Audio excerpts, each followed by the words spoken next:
I call 3, 2, 1, and we in, man. Welcome to the Bucket Discussions podcast, where we dive in and go deeper than the stat sheet and the narrative. So it's your boy, the host, man, Todd James, aka the Pod Guy, man. So go ahead and introduce yourselves, young boy.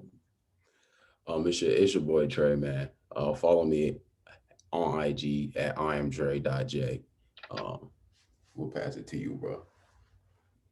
Yo, what's good, everybody? My name is Jeremy, and welcome to the Bucket Discussions podcast. Yes, sir. AKA Clip City. So if I Yes, say sir. Clip, I'm talking Yes, about. sir. You got to tap it on. Be a real one, You the man. Drake in the back. You know what's going on. Yes, So, sir. man, let's get this started off with the NBA Finals. We looking at a 2-1 series right now. Suns up. The Bucks came out last game 3, and dominated. But how y'all feeling about how this series gonna go? We about 30 minutes away from the game starting. So how y'all feeling about that? Honestly, I feel the same. I still think that was the one game the Bucks had. We've been real. I said they was gonna go 5. That was the one game the Bucks had. They got they dub. That's it from about PG. I've not PG. CP and Book about to get them boys out of there. I'm just keeping it 100. Yeah, bro. Straight to the point. Straight to the point, no pencil. Facts, bro. I mean, I gotta agree with you, man. I'm still on track. I think the Bucks are actually gonna win tonight, though, because I still got the Bucks at 6. But I do still have the Suns winning just because I feel like CP3 and D-Book are gonna get the job done. I don't think CP3 is just gonna let this opportunity slide by, man. It's just he's too close. You know what I'm saying? So I feel like he's just got to go hard, and he's got to keep the young dudes on track. He's got to get Jay Crowder to motivate the young guys as well, especially like the forwards and the big men to play defense, because Jay Crowder is probably one of their like better overall defenders. But he's just, I mean, I feel like the Suns are just, I feel like they're probably the Bucks are gonna win tonight, and then they'll probably go back to Phoenix, and then I feel like the Suns will probably win that game, and then they'll probably close it off in Milwaukee that next game. But as of tonight, I got the Bucks. I got the Bucks winning. Yeah, so I said Suns in 6 too. With heart over head, man. I want the Bucks to win this series. Only thing that's making me say Suns in 6 is CP3, and I want to see that man win his ring. And he's been dominating all playoffs, besides the injuries. Mm-hmm. But I'm feeling like the Bucks is gonna win tonight. But as far as that, like you said, I think the Suns are gonna get these next 2 games after tonight, and then close the series out. And your 2021 NBA champs is gonna be the Phoenix Suns. So yeah, I'm gonna be short and sweet too. So yeah, I got the Bucks getting up out of there tonight, bro. They're gonna make their. I want to see the Bucks pull this off though, but it's really not. It'd be cool to see. It'd be cool to see, man. Pull it off because the Suns got y'all boys out of there, but it's cool. Yeah, I got a little bias. I'm not gonna lie to you. I got a little bias because they did my boys dirty in the first round, but we ain't gonna speak on that. This next topic, bro, I'm really excited to get into because it's kind of getting weird in LA, and I'm not talking about the Lakers. I'm talking about the Clips. We had seen yesterday that Kawhi Leonard had surgery for a partially torn ACL, and starting to see rumblings that they said he felt like his injury was misdiagnosed by the staff and that he may leave this offseason. Let's start with my boy, Clip City. How you feeling about that report? Man, bro, I mean, it's kind of heartbreaking, obviously, as like a fan of the Clippers, but I mean, at the same time, it kind of gives PG a chance to, kind of redeem himself too. So that's kind of what I'm looking forward to as like a Clippers fan. I'm trying to look at like the brighter side of it, and it gives like Terrence Mann time to flourish as a young player too. So I feel like it's kind of a blessing in disguise. Obviously, you don't want your best player going down. That fucking sucks. But at the same time, it's like it gives other players a chance to develop and gain chemistry. I feel like before Kawhi got hurt in this postseason, I feel like the team, that was probably the best we've ever seen the team. Like as a collective group, I feel like everyone was working together, and I feel like that was actually where the Clippers were showing that they had chemistry. So I feel like next season when he comes back, I feel like we could lead off of that, like what we were doing before he got hurt. And I feel like he'll fit right into the lineup when he gets back, depending on the free agent moves we make. We don't even know if he's coming back 100%, but just assuming he does, I feel like he'll fit right into the lineup when he comes back. Ooh, this is an interesting subject. You said they may have like misdiagnosed his injury.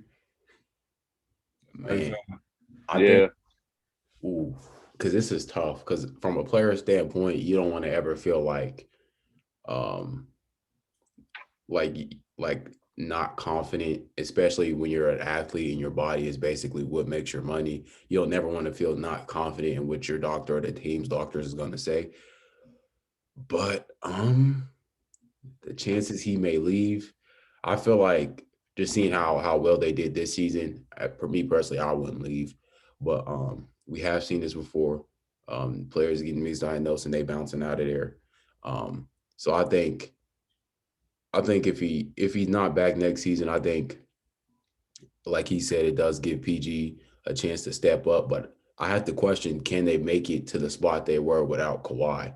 We've seen them do it for a few games in a long stretch, but I think adding Kawhi in there is obviously their going factor.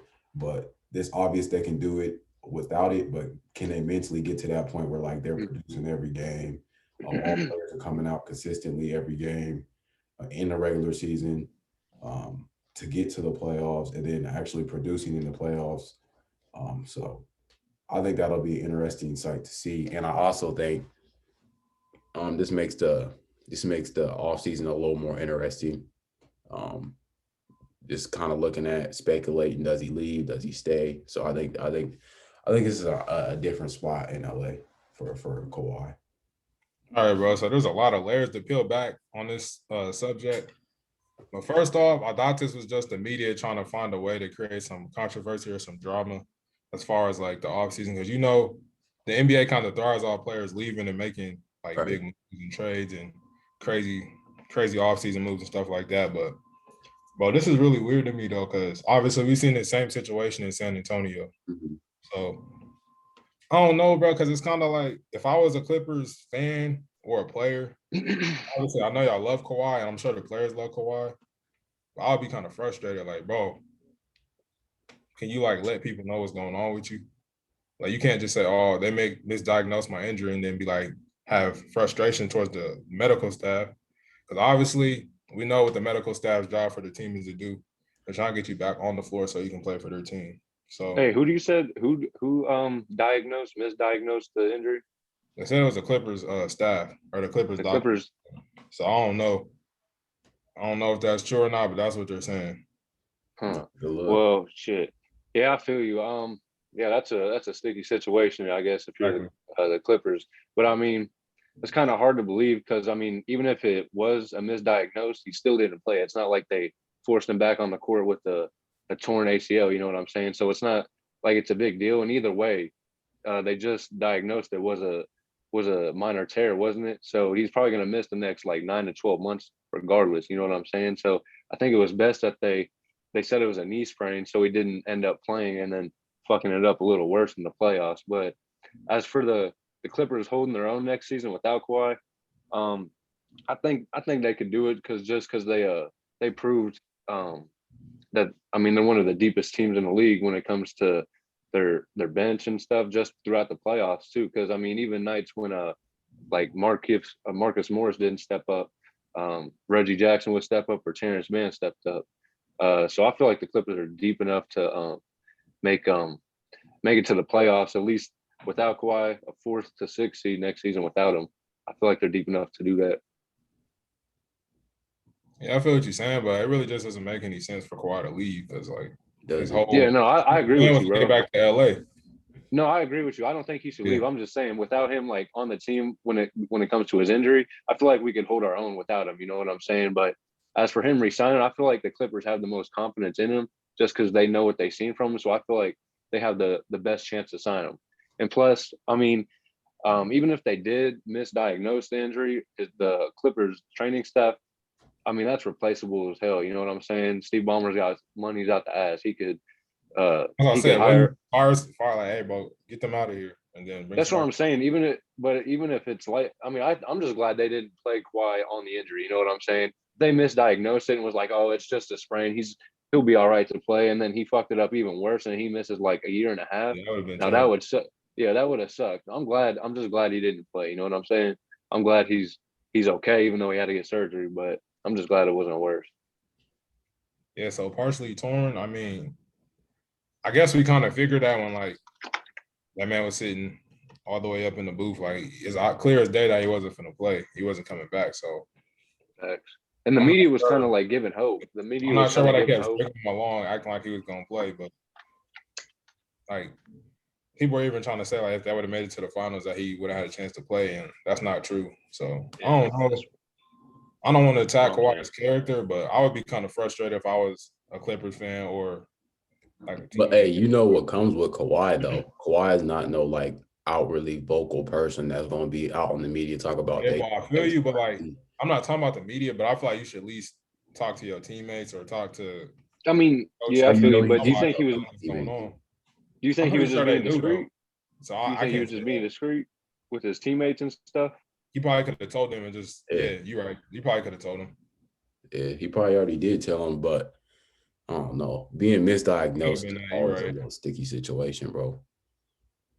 But yeah, bro, I don't feel like it makes any sense for him to leave LA. And as far as like, I feel like this is a talking point for the media and just to stir up some drama and controversy just to get the ratings and the views up.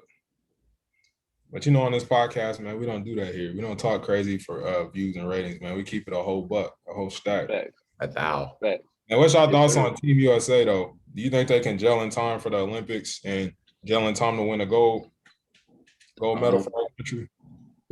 Honestly, I think it was fun while it lasted. That's honestly, I think it. I'm gonna keep it a buck, bro. I think it's raps.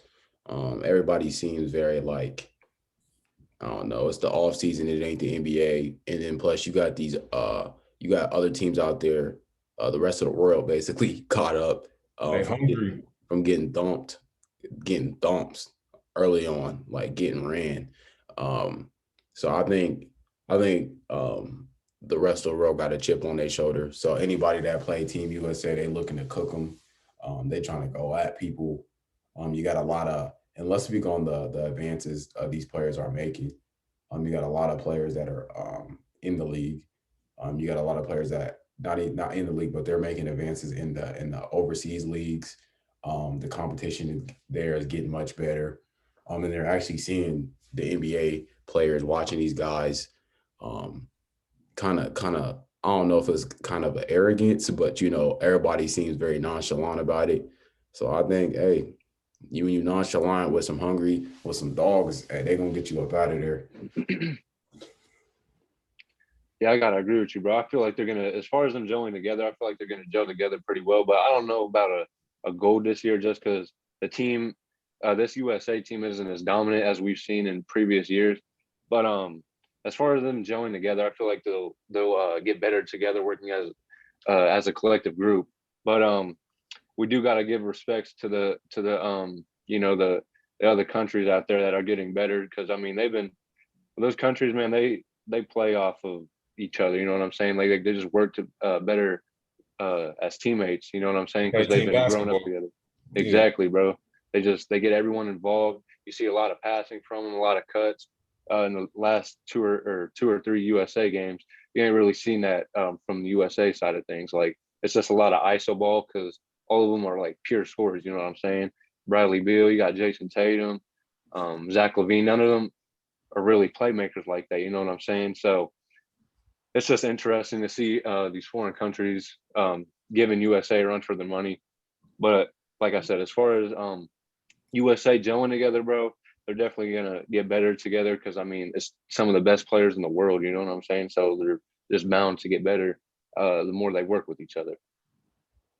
Yeah, man. So I feel like it's a really good talking point. I feel like it was kind of a shock to see them go down there for the first two games and get beat by like teams that you think they should blow out. Because I really think people are used to seeing like 08 or the 92 Dream Team where they went down there and they're just smacking everybody by 50, 60, and even sometimes 70. But it's like, bro, this is a game of basketball. This is not a video game, bro. You're not going to just throw a group of good players on the floor And just because they're in the NBA, but I don't mean they're gonna go out there and dominate. Like these other countries are like real basketball teams, bro. Like they really do. They're not just some random bums from the YMCA or nothing like that, but like they really do this. That's what people got to remember, bro. It's not like, oh, you can just throw LeBron or Melo or anybody out there, bro. Like they got to actually play and get better together, play team basketball. And don't forget, after these NBA finals is over, Devin Booker, Chris Middleton, and then Drew Holiday is supposed to go down there. So that's going to be some more players that they're going to have to get integrated into the system. And then we got Pop as head coach, Greg Popovich from the Spurs, legendary coach. I feel like they just really got to get used to each other, bro, because I feel like it was really a cultural shock when they got down there. It's like, and I'm not going to say cultural shock because they're in Las Vegas right now, but I'm saying just the way that they play and the different referees, because they don't call it like the NBA refs, bro. They're going to let you play a little bit more physical, and it's not going to be they're not gonna be sitting there like, oh, these are NBA players. They're gonna go right at you. So they don't give a damn. Like it was a shock when they got down there. And they're like, you're not gonna step onto the floor and just dominate. I kind of feel like I want to call it out a little bit because there's a lot of AAU babies on that team, and I feel like that's how a lot of AAU babies is used to just stepping onto the floor. It's like, oh, players are just sitting on their like scared of you. Players are not doing that no more, bro. Especially overseas, like they really hungry, bro. They from the trenches, bro, in their countries. I'm telling you. They ain't scared of no damn. Hey, that's facts, bro. And there, I don't know if y'all have seen this yet, but speaking of the like overseas players and their development and then progressing and catching up with the NBA, but Devin the Lab, I know y'all probably already heard of him, but he put out like I want to say it was probably like maybe 3 or 4 years ago. He put out a documentary. It was called like I think it was like the Hidden Gem or something. It was basically covering the EuroLeague's Final Four, like their championship, like their whole little playoff situation they have down there. And I'll tell you, bro, they really like when you start to see like fans, like, you see soccer fans and things like that, they're very passionate about the game. And one of the things that I think is kind of fueling this thing and fueling their progress with skill is the fans, because when you look at soccer, those fans, they wild, they passionate about the game. And in the series that he made, he covered the last 4 teams, and he covered it, and he went to a game. And I'm telling you, every time one team touched the ball the entire game, bro, you couldn't hear. They had like strobe lights in the crowd. They had like flames going off in the crowd. Everybody's loud. You couldn't even hear him talking to the mic in front of the camera, sitting right in front of them. So I think these players they're getting better. More countries are finding the love of the game.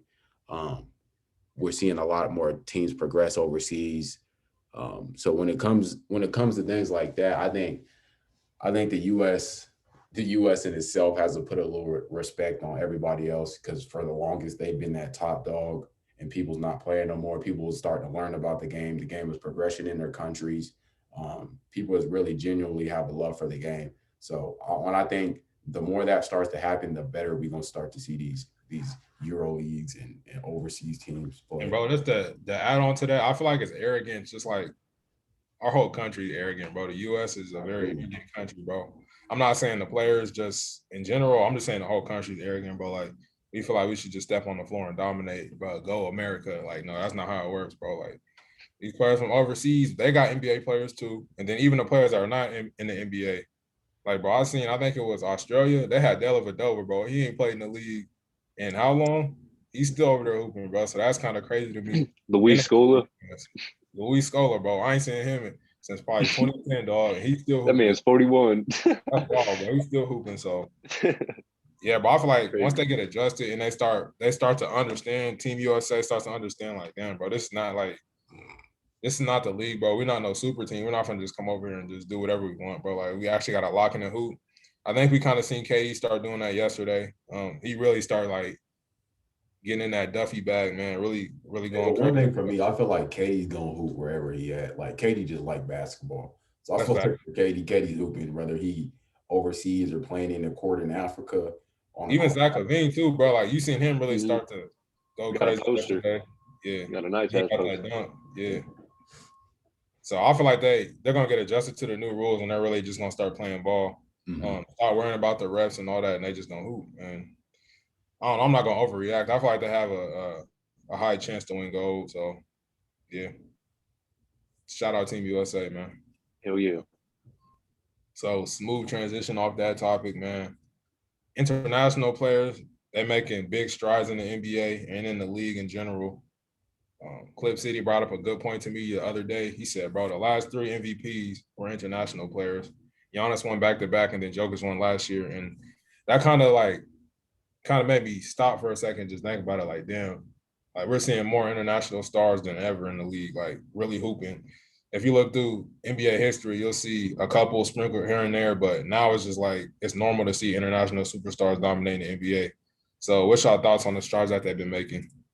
I think it's good for sure. I think it shows. I kind of want to touch on this. This shows like how their system is working, how they're getting younger kids, so to speak. Like you seen Luca. Luca. Yeah, it shows growth around the world though. Yeah, just it's in general. But like I'm saying, like you see younger kids in their system that they have. You don't have to like the college system we have here. It shows you got Luca playing pro when he's a young boy. So I think that shows for one thing, like a young boy playing pro. I think that kind of shows a flaw in our system. Not to say we aren't producing great players, but I think that shows something in our system. Kind of shows the money hungry in our system. It kind of shows like the exploitation of these players, these young dudes that's actually out here really trying to get Good ass point, bro. Good ass point. So I do think I want to touch on that point.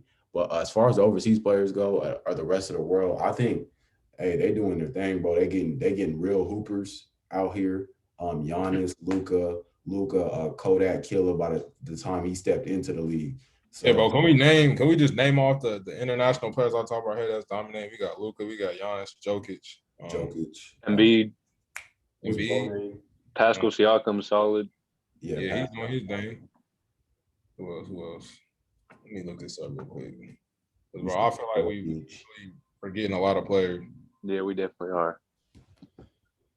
Nah, bro, but I want you to kind of expand on what you said because that's a good point I didn't even think about. So, what are you saying? You're saying like in the U.S., it's kind of more focused on what money can they make off of playing basketball instead of because you see overseas, bro, they just worried about like skill development and hooping for real. Like, yeah. Luka Doncic is 14 years old, guarding Russell Westbrook, bro. Like, how crazy is that? Bro ain't had no facial hair. He little as hell. He checking Russ. Mm-hmm. Like, yeah. I want to say, that is just shows, what I see overseas is kind of like that. I feel like the original, what do I call that? The original love for basketball. That's what it came to. Like, you got people who really like the game, genuinely passionate about the game. They want to see their players get better. Rather than a rich dude at the top, like, okay, how do I make more money? How do I get more money from his jersey? How do we keep these players to play for us for free so we don't have to pay them money? You see that from the beginning, bro. Like, hey, it's somebody that has a lot of power and a lot of money that's in these teams. And it's like, how much money can you generate off these tournaments? Like Nike, Adidas, all the big shoe brands.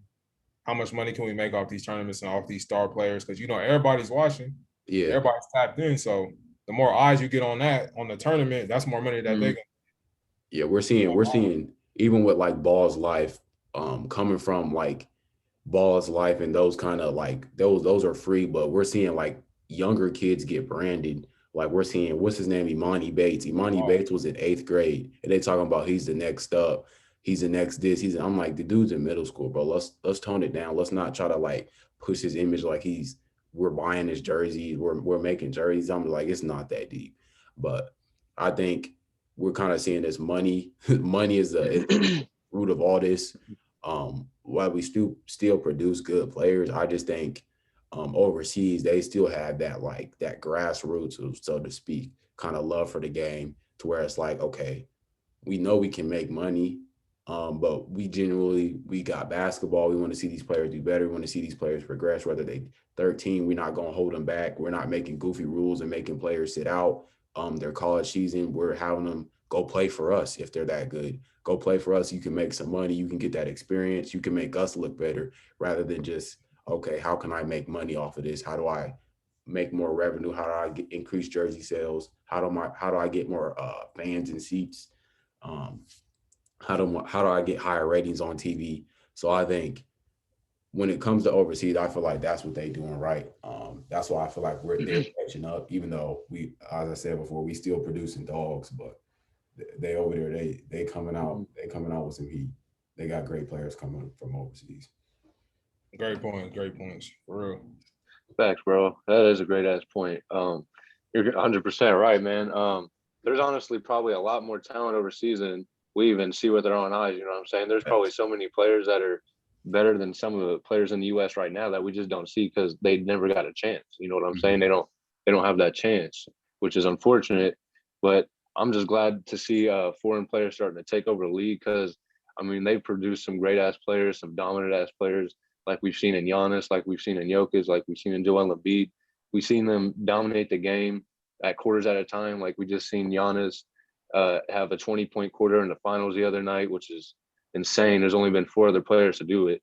I forgot. I know Shaq was on there. I think LeBron was on that list, or it was like 18 points that he had. So yeah, but just like you said, Trey, a lot of players, man, they just, I mean, a lot of like organizations and stuff, they're trying to get money off these big names. Like, you know what I'm saying with Zion. He was only in the league for a year. Don't get me wrong, he's a great ass player, but like you look at 2K, they already put him on the cover. You know what I'm saying? He only played like half a season or something like that. And then they use these names to generate a lot of revenue. And it's kind of sad because I mean, they're overlooking a lot of other great players, you know what I'm saying? Or a lot of other great basketball players that just don't get an opportunity to be seen. So I'm glad that these foreign players are starting to make a name for themselves because these countries, man, they're producing a lot of great ass countries. I mean, a lot of great ass players, excuse me. But like I mean, even Shea Gilgeous-Alexander, man, he's from Canada. You know what I'm saying? So I mean, that's one of my favorite players from a different country. So I'm just glad that these countries, man, they're just producing a lot of great ass players, man. It's good to see.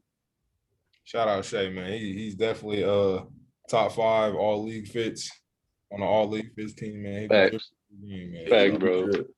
It's crazy. Hey, he be good for real. I'm super glad you brought that up though, bro, because like I want to get into that because like we see a lot of these players get the fame before they even get like yes, bro. Before they even do anything for real. So it's like, why should they even try to get better when everybody's just like bowing down to them, singing their praises?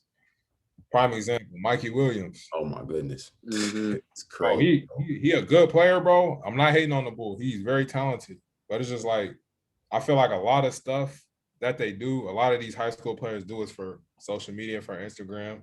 Like, bro, get your workout in, bro. We don't need you posing for the camera, bro. Like, I feel like exactly. I feel like the game is kind of getting watered down a little bit, bro. Because it's like this player's next up, that player's next up. Oh, the next Michael Jordan. Like, bro, no. Let's hoop, bro. Let's develop. Let's get through high school first. Mm-hmm. Don't put all this pressure on yourself to say, oh, I'm gonna be the next this and next that when you're not even out of high school yet, bro. So now it inflates these players' heads up to where like they don't even think you should even walk on the same court as them. Mm-hmm. It's like come out here and prove that you're a great player. I feel like these back in the day, you know, we was watching that. You had Ball's Life in your area's finest. That was like the only few. Oh, what's his name? I forgot his name. But Overtime Hoops, you had him. There wasn't Home Team Hoops. There wasn't too many channels that were putting out like content from top players. So now everybody has a camera. There's an oversaturation. This guy's next up. He dropped 50 points in a game where he is playing against 2 foot kids. 2 foot 12-year-olds and he's 17. Like it's just like, okay, bro. And now it's getting to the point where like we're kind of gassing these kids up to where they're thinking they're a lot better than they actually are. We even we seen stuff like that go on in our hometown hoops and local hoops that we see here in our high schools. But when we talk about kids like Mikey, when they're really like we seen Mikey when he came to Kansas City for example, great player, but he didn't score that many points. But for some reason, I think he scored like maybe 8 points, something like that. But I was just like, why do I keep seeing Mikey Williams when he didn't really do too much? And you have other kids scoring like 30 points in that game. I'm just like, I think we're pushing names, and there's an oversaturation of it. So I think I don't know how you kind of cure that, but I guess the cure is getting the boys all in one spot. If you're a top player, let's see who's really hooping. Like overtime hoops did, where they got them boys out to Rucker Park, and they was all out there hooping. Not Rucker, but one of them parks. They was all out there hooping. I just think you have to see kind of not. I guess players have to keep a level head for themselves so they don't let that get to them. I understand there may be. I'm not sure if they're getting paid. Um, for sure, I believe Mikey's getting paid some type of money because dude has a new car in every picture. But when you look at that, I'm just like, somebody's getting paid. If you're getting paid, I'm not going to take food out your mouth, do your thing. But I think folks need to be a little bit more humble in how they use the game, how they approach the game, how they're every time they go work out. You do not need a camera. Put your phone down. Shout out to Antonio Blaney too. He's a killer bee. Home team hoops. He was on there. He talked about growing up. He said, my mom gets up every day at 5 a.m. and she never posts a damn picture on social media saying I'm clocking into work. So I feel like people need to take that mindset and be like, okay, I'm going to go get a workout in. No one has to know. Like I can go get a workout in, put up 1,000 shots a day without saying, oh yeah, I do this. I'm from the trenches. I take pictures. I'm posting Man, on my shorts. I'm changing shoes mid workout. I feel like that goofy stuff just got to stop. facts, bro. That's a good ass point. Man, that's why we got to give it to these other countries because it seems like they're just focusing more on fundamentals and actually being good at the game. You know what I'm saying? They're getting in the gym and actually putting in the work, and I feel like they have more of a reason to actually uh, go for it. You know what I'm saying? Just give everything they got, man. They're trying to make it out. You know what I'm saying? Try to make it to the league. While players here, they grow up with, I mean, not everything. I mean, some players that are in the NBA grew up in the struggle. You know what I'm saying? So I don't want to take away from that, but I'm saying they're a little bit more spoon fed than players from other countries that are actually trying to make it out of the slums. You know what I'm saying? So it's dope to see. Like I said, man, it's really awesome to see these foreign players just excel and just become great. And the reason why I say it's watered down, bro, is because I feel like you said, Mikey Williams, every game that they play, it has to be like, oh, he scored 40, he scored 50. You gotta do something to top the last game. You can't just play a normal basketball like, oh, you have your ups and downs, you progress, you get better at this, you get better at that. It seems like you have to top what you did every game. And then it doesn't help when you got Drake, you got the baby, you got all these celebrities showing up to your games, bro. LeBron James, let's speak on that. We got LeBron James at the game courtside, but I like you tell us. You got Braun on the sideline giving you advice, talking about that's my nephew and all that, bro. I feel like that puts the pressure at like a million, bro. So like I feel like we kind of gotta temper our expectations for these players, bro. Let them just understand the game is the game, bro. Keep the main thing. Get better at that, bro. Stop trying to put all these expectations and stuff on them. But I do want to shout out the players that really like they really hoop. Like they have all the publicity and celebrity, but they still hoop. I feel like LaMelo was one of them, bro. When he was a young bull, like he had a celebrity, but like when it was time to play, he'll go play. LaMelo will go play in the damn. He'll go play at Kings Court with us, bro. Like he just let a hoop. I feel like I kind of see that with Bronny, even though he's like a celebrity kid. I feel like he just hoops when it's time to hoop. But like you got some players that feel like I'm too good to be out here, and like you said, we see in our own city with certain players. So I feel like we just gotta keep the main thing the main thing, and not let the celebrity and the money and the stuff get in the way of players progressing, getting better, and for the love of the game. Because I feel like we all grew up playing basketball for one reason or another. I don't think no. You can correct me if I'm wrong. There may have been some players, but I don't think nobody just woke up one day and was like, "Oh, damn, I'm gonna play basketball. I'm trying to go get all this money." No, I feel like you just play because you love the game and you have fun playing it, whether it's just with your friends or just shooting a basketball in a hoop. Now I feel like it's the adults that come in and like, oh, you gotta do this, you gotta get us out the hood and stuff like that, or you can make us money, you can get us a shoe deal, stuff like that. Bro. That's what I'm talking about. That's what I feel like they have. No kid play basketball and say, I want to make $1 million. Now when you get older and adults are putting that battery in your back, then you say that. Facts, bro. No kid is speaking like that. That's why I said overseas, they got that like genuine love for the game rather than just trying to make money. Exactly. They're just hoping. But yeah, man, I wanna bring this up because you brought that topic up about the money and exploitation of the players. And bro, let's talk about the name, image, and likeness rules that the NCAA finally approved right after all these years. We seen players fighting against this system for I don't know how long, but they finally got it approved. The NCAA finally felt that pressure and felt that heat, and they gave it up. How y'all feel about players being able to make money off their name, image, and likeness? I think that's good for them for sure. I think I feel like everybody has to suffer for some type of progress. Somebody suffers, somebody takes the loss because we've seen a lot of great players not be able to play, had forced to sit out. Just recently, James Wiseman missed the whole season and had to leave just because of rules from the NCAA. So that's what I'm saying. Like players, I feel like certain players or somebody has to miss out when you're talking progress. I'm glad they did make progress, but it does suck to see there was a whole lot of great players that missed, whether because they got a gift card from somebody or someone went out and bought them a pair of shoes. When you seen that Ben Simmons documentary, he had to keep receipts for everything he bought because the NCAA, someone was looking to see if they bought him something. Like you can't get gifts from grandparents, you can't do nothing. So I think a lot of players missed out, but I'm glad these rules have changed and they're allowing players to make their own money. I haven't really looked into it that deep because at the end of the day, I always know there's a catch-22. There's a catch-22 with something. Honestly, I wasn't expecting them to be like, okay, now you can make money. I was expecting at least remove the rules to where they're getting banned and suspended for getting a couple dollars. You even seen with OBJ in college football, he got suspended because he was getting them boys money, but they did do their thing. They did do their thing. I think that was just a attention thing for OBJ. OBJ, he a goofball, bro. It was an attention thing for him, but I'm glad to see these young boys have an opportunity to get money, especially these top players that were, if you want to look at jersey sales for college hoops, it's probably crazy because there's a lot. I feel like there's a lot more college hoop fans than NBA fans.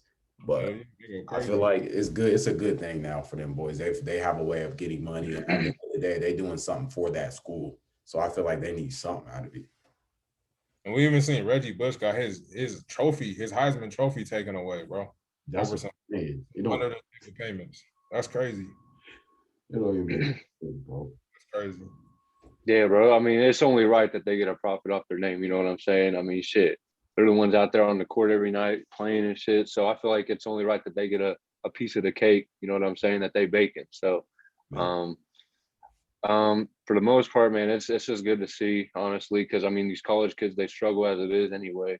You know what I'm saying? They got hella shit to do, homework, they gotta go to class, they gotta worry about what they're gonna eat, you know what I'm saying? So I feel like that takes a little bit of the pressure off their shoulders, knowing that they can make some money off their name, you know what I'm saying? So I think that's a good improvement by the NCAA, but I think it was only right after what we seen last year with the females, man. After one female took a video of their weight room they had, and then compared to the men's, that was just disrespectful as hell. And I feel like after that just a change needed to be made in some way, because that just kind of showed it. I mean that just showed like the type of the greed they had, you know what I'm saying? Like, really, that was just unacceptable, man. Yeah, terrible. I feel like, bro, this is really gonna benefit the smaller, less popular players, kind of just as much as it's gonna benefit like the larger players. Because like obviously, there was players that couldn't profit for like 6 months, bro. They're going to the league anyway, so it really doesn't matter. They're gonna have to suffer for a couple months and then they out of there. But like the players at the bottom, they're popular with the college community, bro. Like they can go sign a couple autographs, or like players like Tim Tebow. Even though he did go to the NFL, he wasn't a good NFL player. But when he was in college, he was that guy. I feel like players like that, who was really going to benefit. Like, or you're a big person in college, so people are going to be like, oh, yeah. Even Reggie Bush, he wasn't really like a superstar in the league. But in college, he was. And what about Arian Foster? Was it Arian Foster on that documentary? Sure. That's about like he walked up to his coach and was like, "Coach, I ain't got no money to get food. What's up? Like, either you get me food, or I'm about to go do something dumb." So his coach went and got on food. That's why I feel like Jay Coop said, bro, we talking about kids that are literally coming from nothing. Let's be for real. A lot of kids aren't coming from rich homes. So I think giving them an opportunity to make some type of money is always good for them. They get some type of money. They get to make sure they're not out here scrounging. They're not doing stupid stuff. They're not in store stealing because they don't have money for food. And you look at the day-to-day challenges of these players, of these student athletes, which I feel like a lot of them may get away with the student part, but you looking at people at the end of the day. You looking at someone who, okay, I still got to go home. I still got to figure out how I'm going to eat. I still got to figure out, okay, what clothes am I going to wear tomorrow? Do I have clean clothes? Do I get up for school today? Did I miss school? Am I worried about getting to practice? Do I have gas to get back and forth? So I feel like in college, you already broke. Like he said, you were a broke college student. So I think that's good for them to get a piece of the pie. Yeah, bro. And then it's like you see your college coach make balling millions. He pulling out the practice in a new Benz, bro. Like with a Rolex. He can't buy you no tacos. He can't buy you no a little 12-pack from Taco Bell. Yeah, it's like that. Bro, and then you going right back home, right back to. I'm not saying all players come from nothing, but you're going straight back to your neighborhood, bro, where you could do something bad, something that can harm you or people around you. You don't have no money, and then like you said, you're already a college student, but that's struggle enough. So you add practice, and then you add all these other responsibilities, and then I looked into it a little bit, bro, and I didn't know it was a rule that you can't have a job at all while you're on scholarship, even though you really don't even have the time. But yeah, there was a story about a kid. I think he went to OSU. He was a walk on, so he didn't have a scholarship. They said he was working at Walmart, and they caught him at Walmart and was like, "We know you've been working, because even though you hooping, you still got to pay for." You got to pay for school at one, and you got to pay for all his classes, pay for everything else. But it's like they came to Walmart while he was working and gave him a scholarship. So I think that's something good for lower level that are people that are great players, but they don't have that scholarship. They don't have the money. They're not exactly getting paid for hooping or doing these other sports. So I think that's a good look for sure. Because when you actually out there and you got to pay for school. You're in basketball is enough as it is. You got to find time to work when you can. I feel like there's no negatives to this for real. Besides, the people at the top get a little less money. And then like you said, bro, like we get into me and you with our dad, bro. We get into like why rules are the way they are, and like I'm excited to see like people starting to open their eyes to like these rules is kind of BS. Like for so many years, we had people that just like, oh, the rules are the rules. And I'm kind of that person too, bro. Like, I really don't push back too much when it comes to rules. If they're there, I feel like they're there for a reason. But to actually look into some of these rules, like, why are they the way they are? Or even the track star that got banned from running. I'm going to have to disagree with you on that because I feel like you always got to push back on rules because I feel like old heads have a mentality that have no logic or reasoning behind the things they do. If you ask why, I feel like this is how you grow. If you ask why, oh, that's a bad thing. But when they don't know themselves that why am I doing this? Am I doing this or is this rule just in place because that's always how it's always been? But when you actually think about the rule has no significance. It has no purpose, that is for any logical reason besides someone self made the rules, self benefit from the rule. So I think there always should be not every rule, but I think we always got to look at these rules and stuff that's in place with a different lens. We got to look at it more objectively, rather than just let's not push back on the rules because some of these rules are really bogus when we actually look at them. And like I feel like obviously, bro, let's not act like rules have never been broken or there's never been an exception made, bro. Because like if it's a certain person, you're gonna make an exception for the rule, bro. Like we're not gonna just be strict on the rules, especially in sports. Now with the NCAA, they really didn't give a damn who you was, bro. Like you could be a star player, you could be a lower level player. You making money, bro, you out of there. But I'm just saying, like certain rules, like the Olympics, I feel like they could have just made an exception. Like, oh damn, this is probably our best women's runner. Let's just let her run. But I don't know, bro. I don't know what's going on with that, but I just feel like I can't call it. I just feel like I'm excited that the NCAA finally just got rid of it because I know in their own head they know that was wrong. And don't quote me on this, but I think the NCAA, the person that created the whole organization, his name was, I think it's Mark Emmert or something like that. He even said that the all the rules that they had were bogus and they were made just to keep players down and just to make money off of them. It's lopsided. So if he's saying that, then what are we waiting for? I don't know why it took so long. I ain't called you. That's what I'm saying. Like, I don't feel like it's not like people say, oh, players shouldn't get paid for playing the sport. It's not just like, oh, they're getting a scholarship, they're good. It's not like the people are paying them straight out of pocket. Like, but we're saying, oh, it's okay for this player to sign an autograph and get paid for it. Or it's good for this player to have a job. Or it's good for this player to get a gift.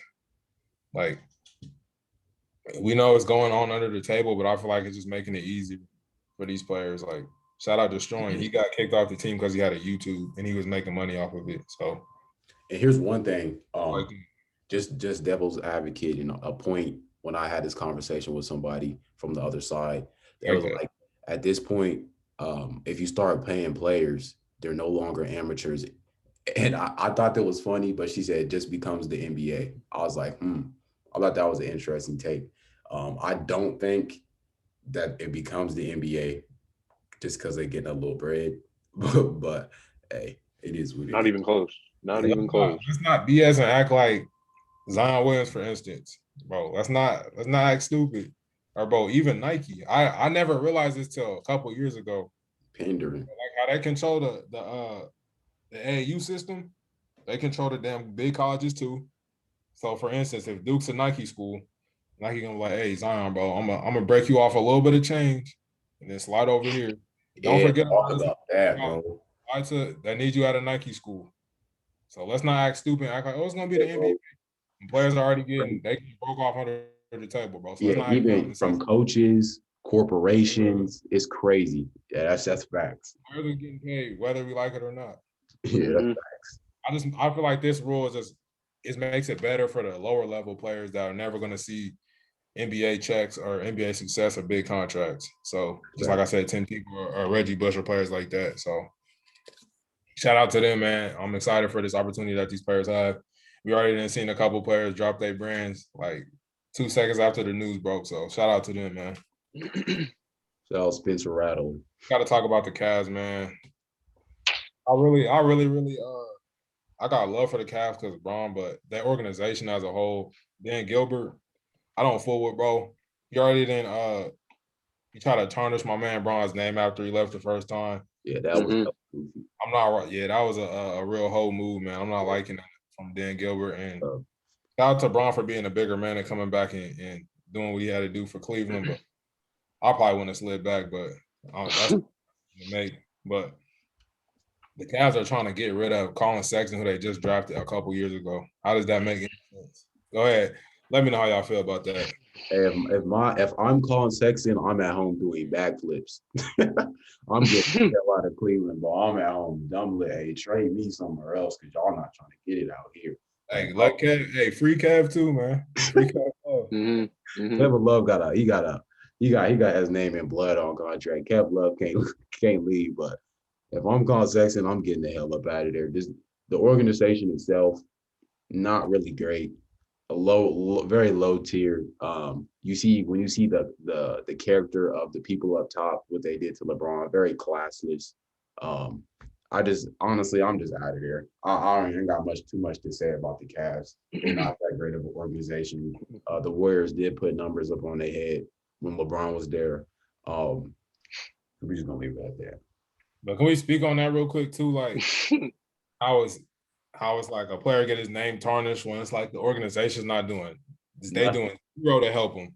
But we're gonna be loyal. We're gonna do this. We're gonna do that for the organization that don't give a damn about you, bro. They just really making bread off you, bro. That's it.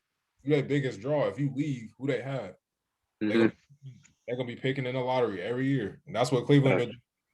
Before LeBron even got there. They've been terrible. Go ahead, bro. Thanks.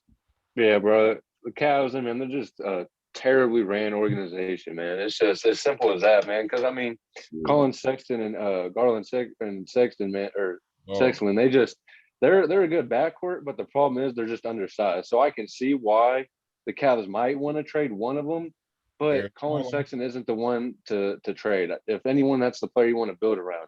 Because you guys are in the middle of a rebuild. Why would you guys want to trade your best young player? It makes no sense, honestly, from the Cavs side of things, unless they're just trying to break up the smaller backcourt. But as for Colin Sexton, bro, yeah, you damn right, Trey. I bet he's at home doing backflips. Fucking man, bro, he's probably hype as hell, bro. I would be too. Shit. Who the fuck wants to be in Cleveland? Like the team, the play, it's just terrible, bro. I mean, shit. I feel like, yeah, his side of things, man. I bet he's excited to get out of there, and I don't blame him at all, man. They're just a terribly ran organization. They proved they can't build around anyone great, and they had one of the best players of all time, and they couldn't even really build around him. You know what I'm saying? I mean, they got the job done, but the team wasn't necessarily great. I mean, yeah, they had Kyrie and stuff, but that's a whole different conversation. But yeah, the Cavs just suck, man. It's just as simple as that. Colin Sexton, I feel like he could really he's a great player. I feel like he could really help a team out. Their moves really just don't have any purpose, or they don't make really too much sense. It's just like you drafted Colin Sexton, who's a point guard, then you drafted Darius Garland, who's a point guard as well. I don't really think either one of them can switch the shot. They're not naturally shooting. Exactly. It doesn't make any sense. So you're gonna trade one of them. You still got Kevin Love, who's unhappy. Who else? I don't know who's even on the Cavs, bro. I don't even know, bro. I ain't seen the Cavs. Jared Allen. Long time. That's it. I guess. I mean, I don't even know who their coach is. I know they got Kobe Altman at GM, and then they got Dan Gilbert. I don't really want to spend too much time on them, though. Yeah, I hope you get traded to a good team. And come to the Clippers. It's not going to happen in Cleveland at all. Yeah, get it out of there ASAP. This is a really good topic, though, bro. Becky Hammon, assistant coach for the Spurs. She was training kind of under Greg Popovich, and she even stepped in and filled in and coached a couple games for him when he was out doing whatever he was doing. So she interviewed for the Portland job, and she said she felt like when she went in there, she was just getting interviewed just to say she was getting interviewed. She really didn't have a chance to get the job. So I feel like that's a terrible feeling to have, that you're not even really going to be given a fair shake. But she said that's how she felt going into it. She knew they already wanted to hire Chauncey Billups. So I wanted to ask you guys, should the league give women coaches an opportunity to lead a team? I kind of come at this from the same standpoint where we're looking at Black coaches, because when we're looking at any position in any profession that's underrepresented, I feel like you don't necessarily want a handout, but you do. It's kind of hard to tell, like, okay, are they just hiring me just because I'm Black? And then when you're in a position, you're getting undermined and a bunch of other things like that. But for her, for this situation, I feel like she's looking for an equal opportunity, and I feel like the league needs to allow that without making it look like, because no one wants a handout. But I feel like if someone has that ability, it's clear with her. She knows the game. She stepped up, and they played well those few games. So I feel like women in general need more opportunities to do stuff like this, whether in all positions, because they're underrepresented in a lot of professions. So I feel like just creating those opportunities for them, rather than just like she said, how she felt in the interview, like, don't just interview me just to say you interviewed me and you're not even thinking of offering me the job. That's kind of pointless. I feel like if you're actually evaluating someone, of course, in the interview process, you're always going to have better interviewees. Someone's going to not be as good as the next. But I feel like in her instance, I feel like there may have been just that. We're going to interview her for this position, just so we can say, okay, we got a woman in here. We got her interview for head coach. That makes us look good. In reality, at the end of the day, your thought process was, I'm not considering her. I'm just bringing her in for that reason and that reason only. So I feel like women for sure need to be given these opportunities, whether it be basketball or even football. We see a female coaches, assistant coaches, and things like that. So I feel like these opportunities do need to be opened up for them. I feel like don't give it because no one wants a handout. Don't give them the handout, but make it to where it's equal. And I don't know exactly how you do that because a lot of this when you get to talking high position, a lot of it is buddy buddy. You'll see terrible coaches get recycled. They'll get a job here just because someone knows them or they have a connection. So I feel like if they felt like she was a fit, which I feel like they probably didn't give her a chance. If they felt like she was a fit, I feel like they should have went with it. But it's kind of hard to tell. But I do feel like they definitely need to create more opportunities for women. Facts, bro. I mean, I feel like they're kind of underestimating females. I mean, when it comes to positions in any part of life, you know what I'm saying, at a job. I mean, as a coach in the NBA, but honestly, on the Portland Trailblazers side of things, I kind of don't blame them for going for Chauncey Billups, just because I feel like he would relate to Damian Lillard and CJ McCollum a little bit more, assuming they keep them too. But I feel like he'd be better like a mentor towards both of them, just because he's played and he was a guard in the league. You know what I'm saying? One of the top tier guards.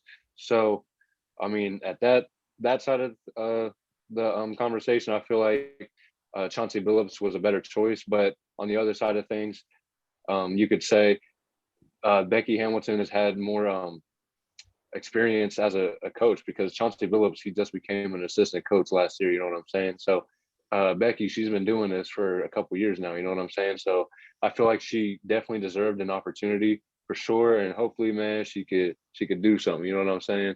Right. Hopefully she can get a head coaching position at some other organization or something like that. Right. What you laughing for, folks? No, I just see something on my phone, but nah, bro. I feel like we see players in the WNBA, they get to coach women's teams, but it's like men's coaches with no hesitation. But our men's can't coach. Our men can't coach in the our women can't coach in the men's leagues, but men can coach in the women's leagues. So that doesn't really make a lot of sense to me. Like you said, it kind of represents all society. We kind of underrate women and their abilities to do what they can. And, yeah, I feel like we will never know until she gets a chance. It takes one person to open the door. So, Right. NBA, NFL, MLB, it took one Black player to open up the doors for everybody else. So I feel like somebody has to give a woman coach a chance, and we'll see what happens from there. I don't feel like even if she doesn't do good with whatever team hires her, I feel like that shouldn't say, oh, no, we can't hire any more women coaches because this person did. We gotta make it equal for everyone. So I want to see what she can do. I'm excited to see if she gets a head coaching job this year. I'm not sure what jobs is open right now, but I think the Magic was the last job that needed to be filled, and I think they just hired Jamal Mosley. So I'm not sure, but hopefully next year somebody gives her a chance. Something. Shit. Hopefully it's not like a bad situation where she can't succeed, but we'll see what happens. Yeah, bro, I want to see Becky Hammond do her thing, though, man. Yeah. So, you got any other comments on that? Yeah, bro. Give them opportunities. Keep it open. I feel like we have to step away from, okay, this is my guy, or I know this dude. He played in the league. When we often see players don't make the greatest coaches most of the times. So I feel like just give her an opportunity. Don't bring her in an interview and just kind of just do it just for the look, for optics. Do it because you genuinely want to interview her. And I want to say this real quick too. Like, I'm not in any way trying to undermine a woman's knowledge of the game, because yeah, bro, don't do that either. I would never do that. But I went to Allen Community College, bro, and I kind of learned basketball under a woman's head coach, and she was teaching me stuff that I never even heard of in basketball. I'm like, this is kind of crazy, bro. I didn't know this. I didn't know that. She's teaching me about different type of screens, different type of plays that you can run and stuff like that. I'm like, that's wild. So I want to see a woman head coach get a chance just to do her thing, and I want to see her lead a team because, like I said, we see Derek Fisher go to the WNBA, no problem. Nobody questions if can he lead women, can he do this, can he do that. He goes straight in there and coaches one of the best teams in the league. So let's do the same for women and give them an equal chance and see what they can do. It just takes one. That's all we need. We need one team just to give somebody an opportunity. So let's keep watching on that topic. So Clip City brought up a good point the other day. Giannis being underrated, man. Is he being underappreciated? Are people focusing too much on his jump shot? Ooh. Is Giannis overrated or underrated? Is Giannis underrated and underappreciated?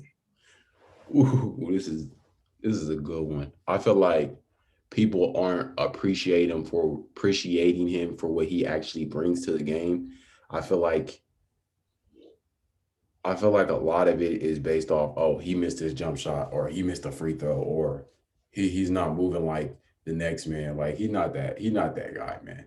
He doesn't fit into the KD mode. He's Giannis he back-to-back MVP. He's not the guy that's gonna come out, cross you up, pull it from 40 feet.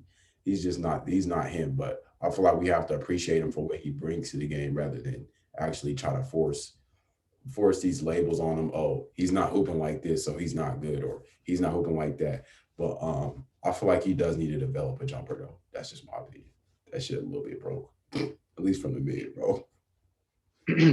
No, you're 100% right, bro. He needs to work on his jumper, but I feel like just a lot of players in the league play so similar nowadays that I feel like his game gets clowned because he's not pulling up from 40 feet. You know what I'm saying? A lot of players are just shooting from deep and stuff, but this man Giannis can dominate a game without shooting from the three, without being a free throw shooter. You know what I'm saying? Without being a consistent mid-range shooter. You know what I'm saying? He can dominate the game strictly from the paint, or just running into the paint and getting someone else open on the perimeter. So I feel like his game definitely gets underappreciated for sure. And I feel like he gets critiqued a little too much, even though his jumper's broke as fuck, like you said, as fuck. I don't know what the hell happened, dude. Because when he came into the league, it didn't look as bad.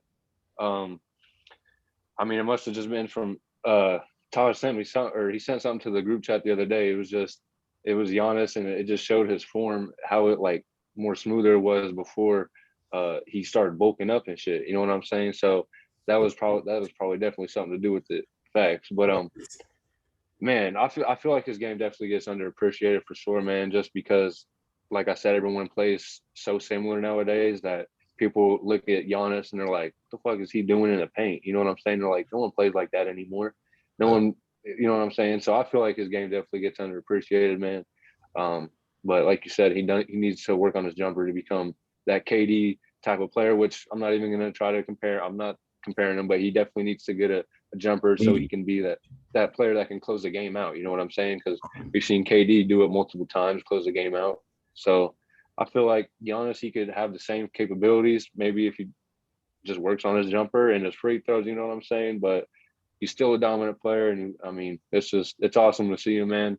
You got to take advantage of his game while he's still here. You know what I'm saying? So hell yeah, man. So yeah, man, I want to say this real quick. I feel like people don't know what they're looking at with Giannis, man. I feel like people just think he's supposed to do this or do that, or he's supposed to be pulling up from 30 or play like Steph when that's not his game. But like I said, bro, he don't need to be KD because he already got KD in a Bucks jersey next to him, bro. 2-2, Chris Middleton. That's real talk, bro. Whoa. No, hold on. No, let me say what I gotta say, bro. You know how you retract that whole statement, bro. They got KD in a Bucks jersey, bro. Hell no, bro. Retract that whole statement. KD, they got their closer over there. Hell no, bro. He got a KD-esque bag. He is not KD, bro. That's partially a joke, bro, from a famous close video. I'm just saying.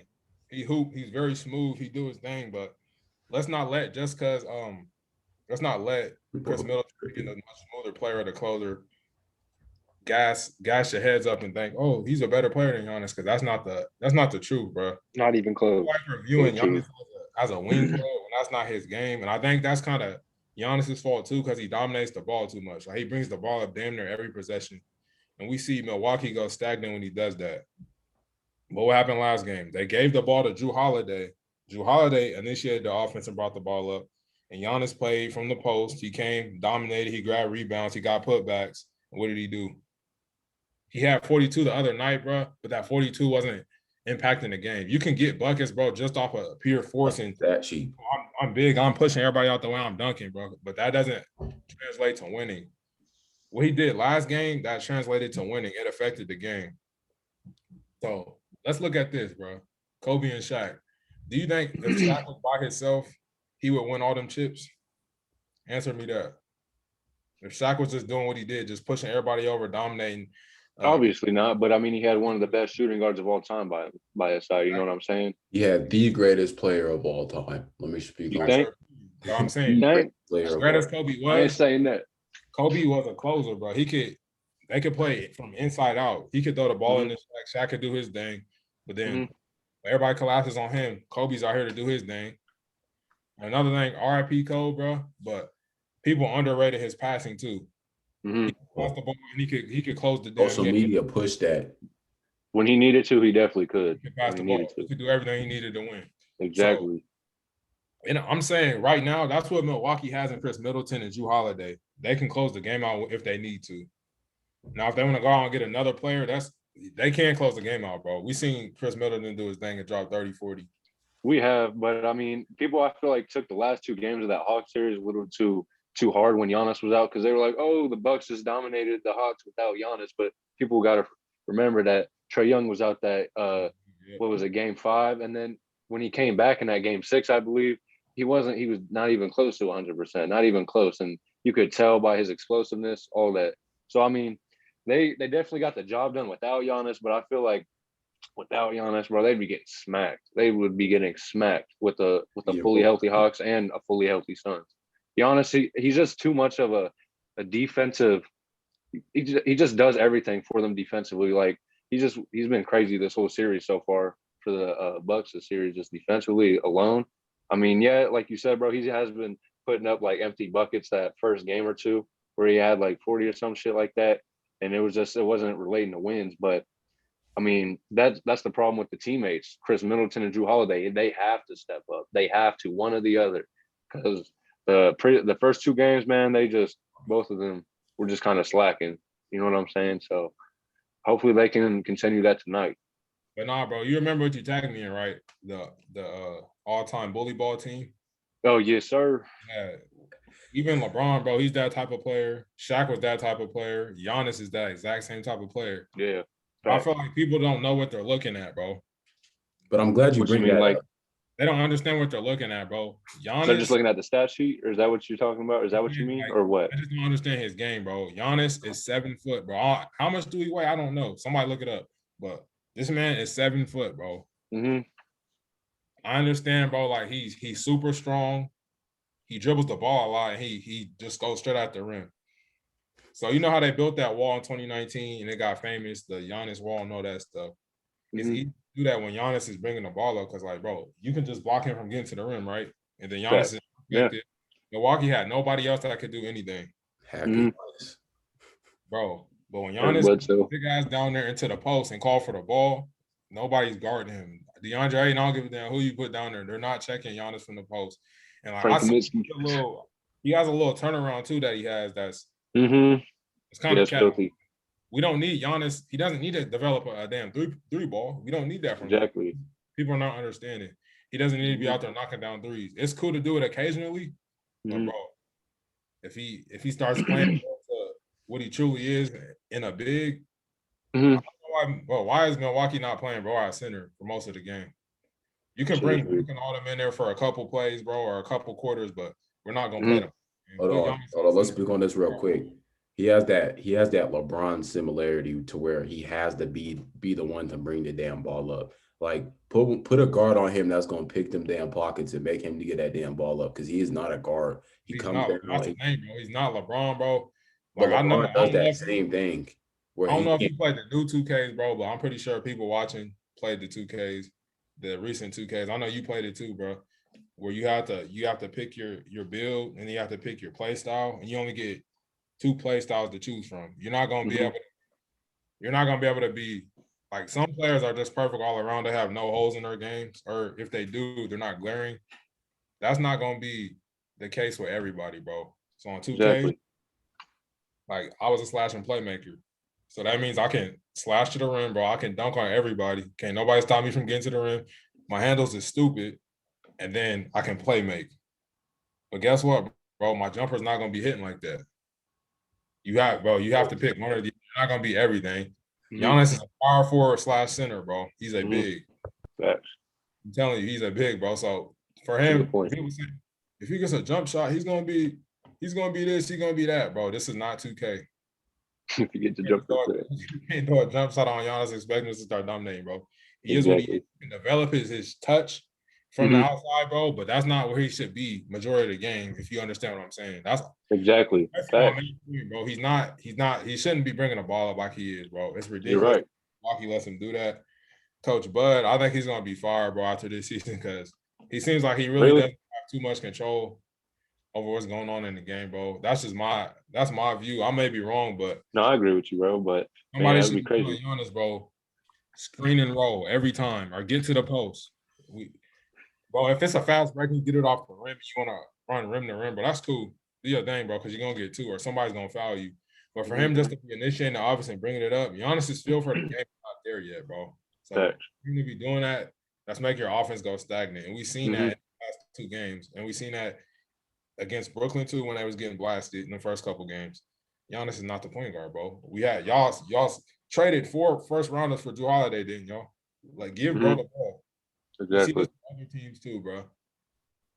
LeBron does it too. Give the ball to the point guard, bro, and get off the wing. Because when you bring the ball up, bro, who's gonna score? Jrue Holiday is not a spot-up 3-point shooter. Chris Middleton can shoot, but bro, that's not his game. Mm-hmm. Screen and roll with them players. That burner.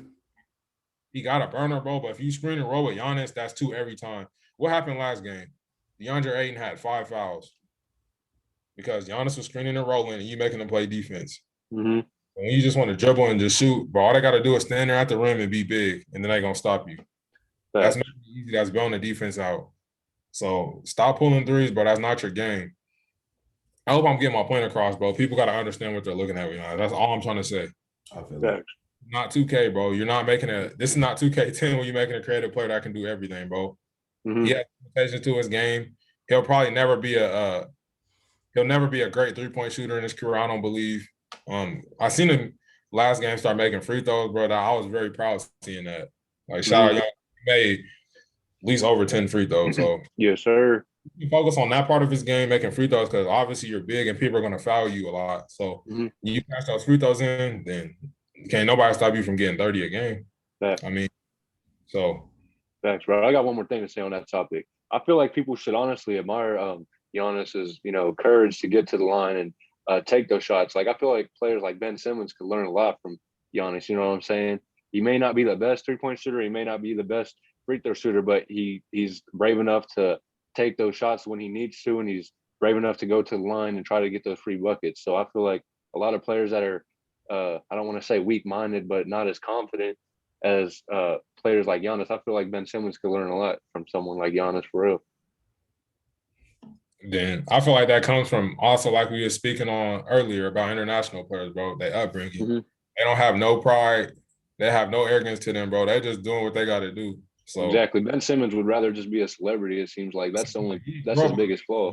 Ben Simmons grew up in the AAU system, bro. Everybody's saying you're the greatest, bro. You about to be the next LeBron. He's on Sports Illustrated, bro, with the LeBron jersey on. Giannis, bro, straight trenches in Greek. Facts. He's shooting in baskets and shit. It wasn't even actual basketball goals. It was like some baskets. Bro was playing with the peach ball. They have no ego, bro. They don't give a damn. He's in the league. I'm making money. I even heard him talk about on the game. They said Giannis and his brothers used to trade off shoes after they got done playing because they didn't have no money to get basketball shoes. So like, bro. I'll tell you where they come from, bro. Like they have no ego. No, man. That's crazy to see them all here too. I mean, that's awesome to see, honestly, all of them in the NBA. Come up for real. Even Giannis, bro, get into the league being skinny. You see him like, that's awesome, man. I'm gonna get better at what I can't do, I'm gonna work on it. And I think we should respect what Giannis has done in this league and being two MVP. I feel like we should stop trying to shade him for he airball because he did this, he did that. I mean, that's cool, man. But let's respect what Giannis has So done. did Shaq, and he was still great. You know what I'm saying? So let's respect it, man. Facts. All right. Last but not least, man. Please have butts in seats on Friday, July 16th to watch that new Space Jam movie, A New Legacy with LeBron James. Yes, sir. Bro, that's going to be a great movie, man. I'm already excited. I was a youngin' watching the old Space Jam, and just to see it get remade, I'm excited to see what they come up with. Now, you know LeBron, his team crazy, man. They pushed production, absolutely insane. I give them credit, bro. They be putting some dope. Hey, LeBron getting a Grammy. He's getting a Grammy from this performance, bro. I'm telling you. He ain't that good of it. I mean, he do act pretty damn good. He act pretty damn good, so he might mess around and get a damn Grammy. Hey. Best actor of the year. Shit. Better. He gonna play this role better than Jordan. I promise you. Damn, I don't know about all that. He can do it better than Jordan, man. He the original. He the reason LeBron's making this movie. Stop it. No, let's be serious though for a second, bro. Shout out to Jordan, bro. He inspired these youngins. To see LeBron come up and say, like Jordan was one of LeBron's favorite players growing up. Shout out Kobe. I know, and Kobe. Shout out Kobe. Yes, sir. Yes, sir. Shout him out. When'd you get that? Shit, I got this a minute ago. Shit, like at least a year and a half ago. You said what? I didn't know you had that. For real? Oh shit, I've had the Kobe tap for a minute. That's that mama mentality that she already. Yes, sir. Yes, sir. And I feel like we should appreciate, like, I know LeBron said it's surreal for him to be even in this movie, because growing up watching Space Jam, seeing your favorite player in this movie, to actually get older and then be like, damn, I'm in this position now. I know that's a surreal feeling for him. And then shout out RDC World One Supreme Dream. Shout out them boys, man. Premiere, man. I feel like I was crazy, like seeing them come up. Cause I know y'all seen all their videos, man. They make the locker room with the boys just back in the day. They making LeBron videos, the NBA Finals, bro. Like funny as hell. I thought they've kind of been a staple, bro. Like for the NBA Finals, every year, you know they're gonna have a funny video for you, bro. That shit pissed me off when it's about my team, though. I'm like, damn. Oh God. I'd be crying, man. I'm like, fuck. You not open. He really come up, man. He on the come up. He gonna inspire the youth for sure. For sure. He's doing the thing. And yeah, bro. They kind of low key just like us, bro. Like they just start pick up the camera and just start recording and doing their thing, bro. So happy to see them winning, man, and doing their thing and actually getting to meet and getting acknowledged. So yeah, them, bro. Real talk. For sure. Yeah, man. See that movie. Feel me? Everybody. Yes, sir. All right. Man, but let's close this out, man. Thank you for watching and supporting the Bucket Discussions podcast, man. Like, share, subscribe if you're new. If you have Instagram, come tap in with us. Sorry. Follow our personal Instagrams. Follow Bucket Discussion 785. We post all the time, man. We have polls. We have all this different stuff. Interact with us. Support, man. Yes, sir. Disagree with on this episode, or you agree with, or you want to see us talk about next episode, or you anything that you want to see us talk about, hit any of one of us up, bro. Send something to Bucket Discussions Instagram. Let us know. But we'll be more than happy to discuss it. We'll shout you out everything, man. And even if you got an ill will comment, even if you're not feeling anything we saying, put that in the comment section. Please hit me in the DM at iamtrey.j. Please follow me on Instagram. So yeah, that's that on that, man. Subscribe, like, follow, do all that thing, share. Hey, bro, share with a friend of a friend, bro. Put a friend of a friend. Let them know about it. So tap in, man. We appreciate everybody's support. We even appreciate the people that are not supporting, man, because y'all making this great. Yes, sir. Hey, we really gonna be here, man. We leveling up. We're gonna be here. We're gonna keep getting better, whether you like it or not. So right. You already know. Follow me on Instagram at Taj13James_. Follow my boy. J Coop. I don't even know my Instagram tag. I don't even know the actual name. JLAC. Yeah, you know it better than I do. Follow, bro. Yes, we sir. All right, we out. Peace. We'll see y'all next week. Appreciate y'all.